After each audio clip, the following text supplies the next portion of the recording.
देखिए, grouping of registers हम लोग पढ़ते हैं नहीं, तो ग्रुपिंग ऑफ रजिस्टर में क्या पढ़ते हैं? ग्रुपिंग ऑफ रजिस्टर बोलिए तब, या कॉम्बिनेशन ऑफ रजिस्टर बोलिए तब, ग्रुपिंग ऑफ रजिस्टर्स या रेजिस्टेंस, बात सेम ही है। इसमें हम लोग क्या पढ़ते हैं कि मान लीजिए कि ये 3 रजिस्टर हैं आर ओम के जो सीरीज में कनेक्टेड हैं, जिसका आर इक्विवेलेंट कितना होगा? 3R। सिंपली अगर मान लीजिए इस तरह के अगर n रजिस्टर अगर सीरीज में कनेक्टेड होते, n रजिस्टर सीरीज में कनेक्टेड होते, n रजिस्टर्स, तो जिसका आर इक्विवेलेंट कितना होता? इसका आर इक्विवेलेंट होता n इंटू आर। अगर इस तरह के R register same register resistance के अगर सीरीज में कनेक्टेड होते तो आर इक्विवेलेंट कितना होता? n into R. आइए मस्ती पढ़ते हैं इसको। वैसे ही अगर मान लीजिए कि अगर 2 रजिस्टर है R और R और कनेक्टेड है पैरेलल में, तो आप क्या कहते हैं इसका आर इक्विवेलेंट कितना होता? इसका आर इक्विवेलेंट होता R/2। अगर मान लीजिए कि n रजिस्टर्स पैरेलल में इसी तरह से जुड़े होते तो उनका आर इक्विवेलेंट कितना होता होगा? उनका आर इक्विवेलेंट जो होता वो क्या होता? R/n होता, R/n होता। तो इन दोनों बात को याद रखना है। अगर इन दोनों बातों को याद रखते हैं तो थोड़ा चलते हैं हम लोग जो पिछले लेक्चर में हमने पढ़ा था। पिछले लेक्चर में हमने क्या पढ़ा था? पिछले लेक्चर में हमने पढ़ा था कि combination of cells in series and parallel, तो उसके बारे में बात करते हैं, सीरीज को बात करते हैं, पैरेलल को बात करते हैं, और फिर उसका कंपाउंड हम लोग पढ़ते हैं या मिक्स ग्रुपिंग पढ़ते हैं। क्या पढ़ते हैं? मिक्स ग्रुपिंग पढ़ते हैं। तो आइए हम लोग पढ़ते हैं। ये तो याद रहेगा दोनों बात, ठीक है।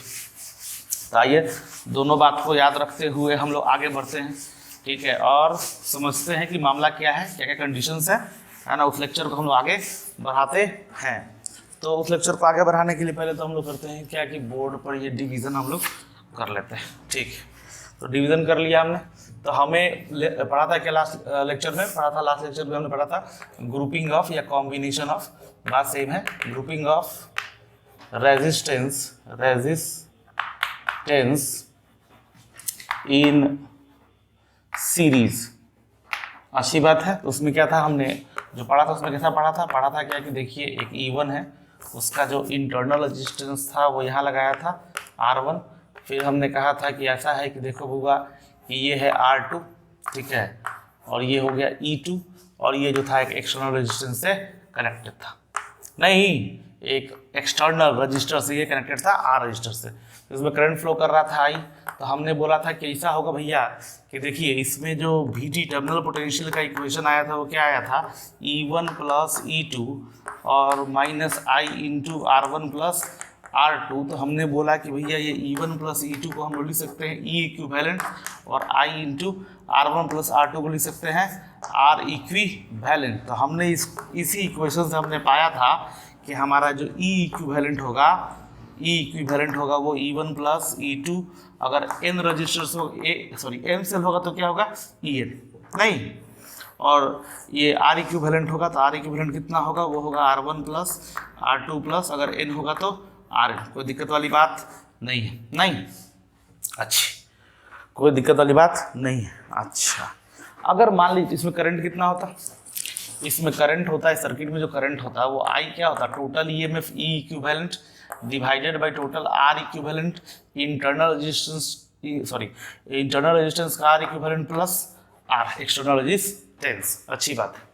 अगर मान लीजिए कि मेरे पास जो है n रजिस्टर, n सेल्स हैं जिनका EMF क्या है? जिनका EMF सेम है, और उनका इंटरनल रेजिस्टेंस भी क्या है? सेम है। उनका इंटरनल रेजिस्टेंस भी क्या है? सेम है।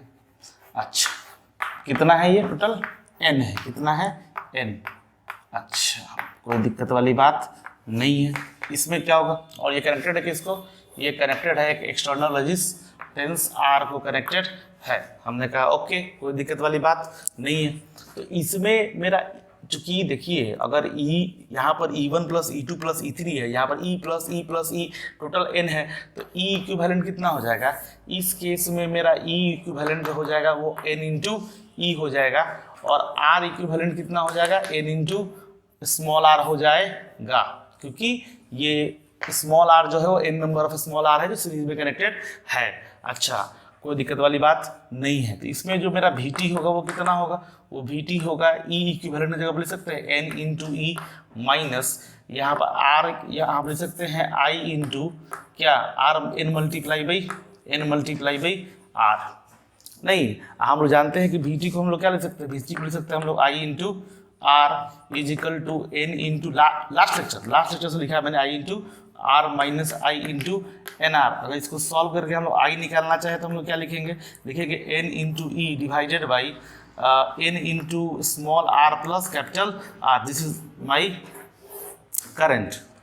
ओके, यानी कि n number of cells of same EMF and same internal resistance connected in series. तो हमारे पास करंट का ये क्वेश्चन बनता है और EMF का वही क्वेश्चन बनता है। अच्छा बात है, EF नहीं, टर्मिनल पोटेंशियल का ये क्वेश्चन बनता है। टर्मिनल पोटेंशियल मैंने पढ़ाया था, याद कीजिए, ठीक है, आप याद कीजिए, आपको याद आ जाएगा।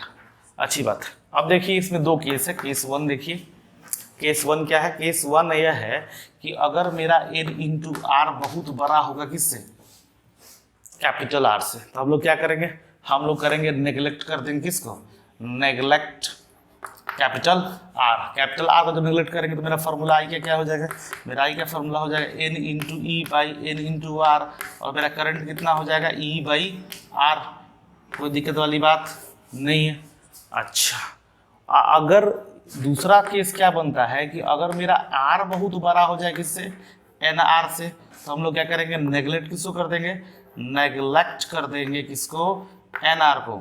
तो मेरा इक्वेशन आई का क्या हो जाएगा, मेरा आई का इक्वेशन हो जाएगा E n into E divided by R. ये दो बातें आपको याद रखनी चाहिए, ठीक है। ये grouping of cells in series का थोड़ा सा आगे की बातें ये हैं। अच्छा, अब हम लोग जा रहे हैं पढ़ने क्या, grouping of cell in parallel जो पढ़ा था, ठीक है, grouping of cell in parallel जो पढ़ा था उसको थोड़ा हम लोग फिर से देखते हैं, और उसमें भी इस तरह का केसेस होगा, उसको हम लोग चेक करते हैं कि उसमें क्या मामला है। आइए देखते हैं।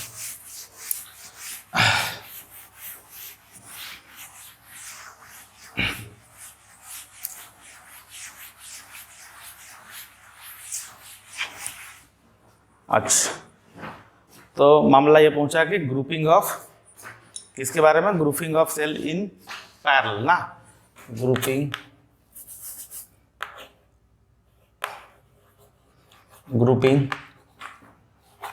Of cell in parallel.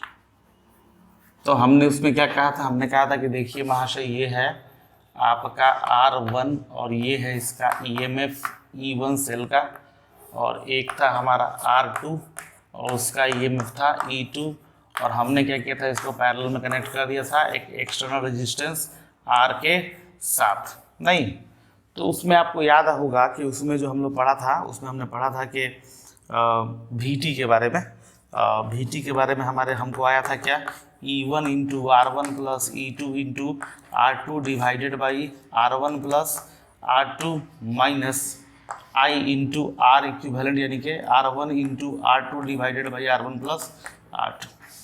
नहीं, ऐसा हमको लास्ट में आया था, हमने बोला था कि देखिए मेरा E इक्विवेलेंट जो होगा वो E1 into R1 plus E2 into R2 divided by R1 plus R2 होगा। तो हमने कहा ठीक है, ये तो ऑब्जेक्टिव क्वेश्चन के लिए ठीक है, ऑब्जेक्टिव क्वेश्चन के लिए ठीक है, लेकिन मैंने कहा था कि प्रॉब्लम बनाने के लिए ठीक, प्रॉब्लम बनाने के लिए ठीक नहीं, प्रॉब्लम बनाने के लिए क्या दिक्कत है वो समझाते हैं, देखिए ध्यान से। उसके लिए बताया था कि अगर बहुत सारा रजिस्टर होगा तो प्रॉब्लम बनाने के लिए हम लोग क्या करेंगे, देखिए बहुत सारा सेल होगा तो मैंने कहा था कि देखिए अगर आप लोग डेरिवेशन को याद कीजिएगा तो मैंने कहा था उसमें कि E1 by R1 plus E2 by R2 plus dot dot dot EN by RN। अच्छी बात है। ओके, और यहाँ क्या था, यहाँ था माइनस आई, और इधर था मेरा VT 1 by R1 plus dot dot dot चाहे प्लस एक बार और लिख देते हैं 1/R2 प्लस 1/RN। नहीं, ऐसा मैंने बोला था। तो एक्चुअली ये क्या निकल रहा है, ये निकल रहा था 1/R equivalent, 1/R equivalent is equal to, यहाँ पे क्या आता था E1/R1 plus E2/R2 plus dot dot dot EN/RN। मैंने बोला था कि देखिए इसको उधर मल्टीप्लाई कर दीजिएगा तो हमारा इक्वेशन आ जाएगा, और इसी इक्वेशन को यूज़ करके हम लोग क्वेश्चन को सॉल्व करते हैं। E1/R1 plus E2/R2 plus dot dot dot EN/RN, और ये multiply by R equivalent minus I into R equivalent. This is our equation.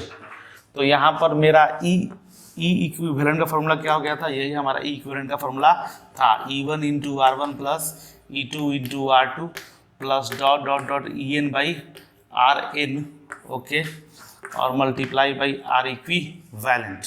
हमने कहा कोई दिक्कत वाली बात नहीं है, कोई दिक्कत वाली बात नहीं है। और यहीं तक पढ़ के हमने क्या किया था, उसको छोड़ दिया था। हमने तो छोड़ यहीं पर दिया था, लेकिन मैंने उसे क्या किया है, आज मैंने उसे आपके लिए बनाया है क्वेश्चन के लायक, कि आप इसको समझ सके और क्वेश्चन को बना सके।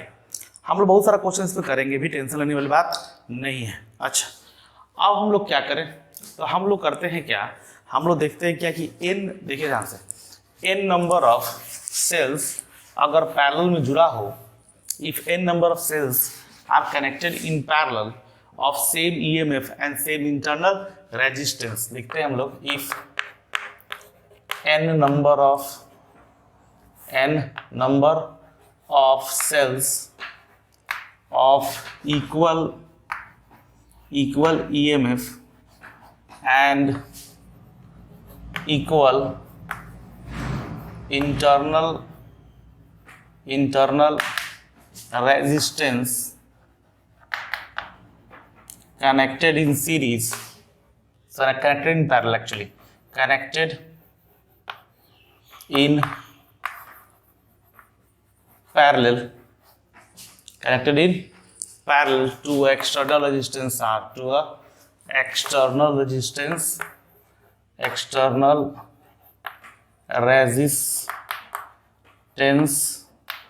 R, अगर एक्सटर्नल रेजिस्टेंस R से जुड़ा हुआ हो तो हम लोग क्या करते हैं वो देखें। हम लोग करते ये हैं कि देखिए इस तरह से है कि ये R है, E है, वैसे ही एक R है, E है, और इस तरह का बहुत सारा है, डॉट डॉट डॉट, यहाँ पे देखिए कितना है, R है और ये E है, और ये पूरा जो है वो N नंबर का है। कितना नंबर का है? N नंबर है, पूरा नंबर बैटरी। और ये जो है एक्सटर्नल रेजिस्टेंस ऑफ R जुड़ा हुआ है। नहीं तो आप देखिए आपका E इक्विवेलेंट क्या हो जाएगा, आपका E EMF सेल्स, जिसका EMF क्या है, E है, और रेजिस्टेंस क्या है, R है, वो पैरेलल में कनेक्टेड है। तो यहाँ पर जो इस केस में जब ये इक्वल होगा तो E इक्विवेलेंट का फॉर्मूला क्या हो जाएगा, E इक्विवेलेंट का फॉर्मूला हो जाएगा E/R प्लस E/R प्लस कहाँ तक जाएगा, E/RN तक जाएगा। और R इक्विवेलेंट क्या हो जाएगा, हमने दिखाया कि आपको जब बहुत सारा पैरेलल रेजिस्टेंस हो N नंबर तक तो हो जाता है R/N, कोई दिक्कत वाली बात नहीं है। तो ये हो जाएगा N इंटू, N नंबर है ना, 1 2 3 3 तक 3 मल्टीप्लाई बाई E/R होता है, लेकिन N है तो क्या हो जाएगा N मल्टीप्लाई बाई E/R और मल्टीप्लाई बाई R/N। तो मेरा N से N कट गया, E से E कट गया, मेरा E इक्विवेलेंट कितना आ गया, E के बराबर। मेरा E इक्विवेलेंट कितने किसके बराबर आ गया, E के बराबर। अच्छा, अगर मैं इसमें अगर करंट निकालने जाऊं तो मेरा करंट का फॉर्मूला क्या हो जाएगा, EMF हो गया मेरा E इक्विवेलेंट का वैल्यू कितना आया, E, और मेरा जो टोटल रेजिस्टेंस आएगा वो कितना आएगा, वो आएगा R/N plus R, R/N plus R, क्योंकि ये R/N क्या हो जाएगा, ये सबको जोड़िएगा पैरेलल में है तो R plus R plus R plus 1/R plus 1/R plus 1/R plus 1/R N तक जाएगा। तो कितना हो जाएगा N/R, और उल्टिएगा तो क्या हो जाएगा R/N। अब बाकी इसके साथ में R क्या हो जाएगा सीरीज में, तो इस तरह से। और इसको हम लोग सॉल्व करके ऐसा भी लिख सकते हैं इसको सॉल्व करके कि N into E/N into R plus R, कोई दिक्कत वाली बात नहीं है। इसमें भी 2 केस हो सकता है, इसमें 2 केस हो सकता है। देखिए कौन से 2 केस हो सकते हैं, उसको ज़रा देखिए। उसमें दो केस हो सकते हैं कि अगर मेरा के आर बाई एन जो होगा वो बहुत ही बड़ा होगा किससे, आर से, केस 1। तो हम लोग क्या करेंगे, तो इसको क्या करेंगे, इसको नेगलेक्ट कर देंगे। तो मेरा आई इज इक्वल टू क्या हो जाएगा, आई इज इक्वल टू हो जाएगा n into E by r. अगर हम क्या करें, नेगलेक्ट कर दे किसको, नेगलेक्ट कर दे आर को, तो अच्छी बात है। दूसरी बात क्या हो सकती है, दूसरी बात हो सकती है कि मेरा आर जो हो बहुत ही बड़ा हो किससे, एन आर बाई एन से, किससे, आर बाई एन से। अगर बड़ा हो तो हम क्या करेंगे, नेगलेक्ट कर देंगे किसको, नेगलेक्ट कर देंगे हम लोग आर बाई एन को। नेगलेक्ट करने के बाद मेरा करंट कितना आ जाएगा, मेरा करंट आ जाएगा ई बाई आर। कोई दिक्कत वाली बात नहीं है, ठीक है। तो ये दो केसेस था जो आपको हम समझाना चाहते थे। नहीं, अगर आपको समझ में आ गया तो ठीक है, नहीं समझ में आया तो आप मुझे बताएंगे, मैं आपको इसे फिर से बता दूंगा। ऐसे इसमें कोई दिक्कत वाली बात नहीं है, कोई दिक्कत वाली बात तो है नहीं, इसमें बहुत सिंपल सी बात है। नहीं, मैंने क्या समझाया, मैंने समझाया कि ऐसा है कि अगर n नंबर ऑफ सेल्स जिसका EMF E और इंटरनल रेजिस्टेंस R हो, जब उसको सीरीज में जोड़ते हैं तो क्या होता है, और जब उसको पैरेलल में जोड़ते हैं तो क्या होता है। अब हमें पढ़ना है इसी में मिक्स्ड ग्रुपिंग। क्या पढ़ना है, मिक्स्ड ग्रुपिंग। देखिए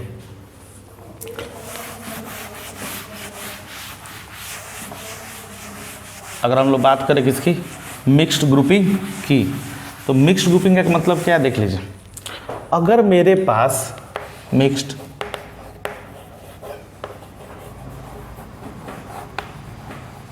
ग्रुपिंग, अगर मैं मिक्स्ड ग्रुपिंग करूं तो क्या होगा। मिक्स्ड ग्रुपिंग का मतलब क्या है, देखिए कि अगर मेरे पास n number of, if n number of cells of EMF E and internal resistance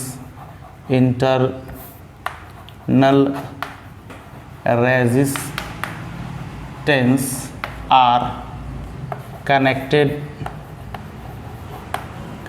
in series and such m number of combination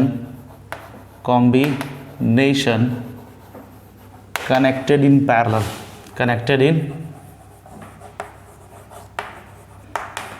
parallel, तब क्या होगा, आपको दिखा रहे हैं। देखिए internal resistance R EMF E, internal resistance R EMF E, और इस तरह का n कॉम्बिनेशन है। और इस तरह का कॉम्बिनेशन का कितना सेट है, m सेट है, इस तरह के कॉम्बिनेशन का।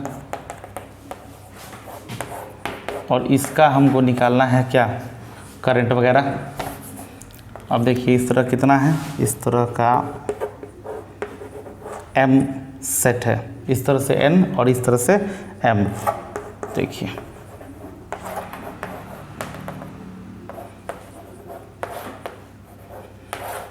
E R, और इस तरह कॉम्बिनेशन जो है कनेक्टेड है किसको, एक्सटर्नल रेजिस्टेंस R को, एक्सटर्नल रेजिस्टेंस R को। इस केस में क्या हो जाएगा भैया, वो देखिए। इस केस में देखिए कि अगर मैं इसका E इक्विवेलेंट पूछूं तो इसका E इक्विवेलेंट कितना होगा, एक का, सिर्फ एक का जो E इक्विवेलेंट होगा वो आपको पता है कितना होगा, वो होगा N इंटू E, और रेजिस्टेंस कितना होगा, वो होगा N इंटू R, नहीं N इंटू R। और इस तरह का कितना सेट बनेगा, M सेट, नहीं इस तरह का जिसका इंटरनल रेजिस्टेंस का R equivalent N into R हो और EMF का होगा N इंटू E, नहीं। और इस तरह का कितना है, इस तरह का मेरे पास कुल मिलाकर M सेट है, N इंटू R, और EMF के लिए N इंटू E। यही बात है, नहीं, और ये एक्सटर्नल रेजिस्टेंस आर को कनेक्टेड है। अच्छी बात। अब देखिए ज़रा, इतना तो मालूम है कि इसका ई इक्विवेलेंट कितना होगा। इसका ई इक्विवेलेंट जो होगा वो जो एक सेल का, आप देखिएगा पिछले वाले में ई आ गया था, ई इक्विवेलेंट, पैरेलल वाले में नहीं, तो इस वाले का क्या हो जाएगा, इसका ई इक्विवेलेंट जो होगा, इसका ई इक्विवेलेंट होगा एन इंटू ई, एन इंटू ई। और इसका आर इक्विवेलेंट कितना होगा, आर इक्विवेलेंट होगा, एक का वैल्यू जो है एन इंटू आर है, वैसा एम है, तो इसका जो आर इक्विवेलेंट होगा वो हो जाएगा n into r divided by m. और मेरा जो आई का वैल्यू होगा वो, मेरा जो आई का वैल्यू होगा वो होगा n into E divided by N into r by m plus r. This is our current, this is our current. क्यों, आप देखिए सारे केसेस को मिला के आपको मिल जाएगा, नहीं सारे केसेस को मिला के देखिएगा तो आपको ये मिल जाएगा। अच्छा, अब इसमें क्या, आपको वही कंडीशन कि अगर ये बड़ा होगा तो क्या होगा, ये बड़ा होगा तो क्या होगा, वो कोई बड़ा बात नहीं है। ठीक है, समझने वाली बात ये है कि मेरा करंट जो है वो कितना हो गया, वो हो गया n into E divided by N into r by m plus r. और इसमें जो होता है, इसमें जो कंडीशन होता है कि मेरा आई जो होगा मैक्सिमम कब होगा, आई जो होगा, जो मैक्सिमम जो होगा उसका कंडीशन क्या है कि मेरा n into r by m जो होना चाहिए वो आर के बराबर होना चाहिए। जब ऐसा होगा तो करंट क्या होगा, मैक्सिमम होगा। जब ऐसा होगा तो करंट क्या होगा, मैक्सिमम होगा। आप बोलिएगा तो मैं इसको प्रूफ कर दूंगा, मैक्सिमम पावर थ्योरम लगा के इसको प्रूफ मैं कर दूंगा। इसका प्रूफ अवेलेबल है, इसका प्रूफ क्या है, अवेलेबल है, कोई दिक्कत वाली बात नहीं है। ठीक है, तो ये था आपका ग्रुपिंग ऑफ सेल, है ना, मिक्स्ड ग्रुपिंग था सेल का, और काफ़ी अच्छा टॉपिक था। इसको आपको याद होना चाहिए कि अगर आपको याद होगा तो क्वेश्चन बनाने में आसानी होगी। ठीक है, एक बार और रैपअप करते हैं, कोई दिक्कत वाली बात नहीं है।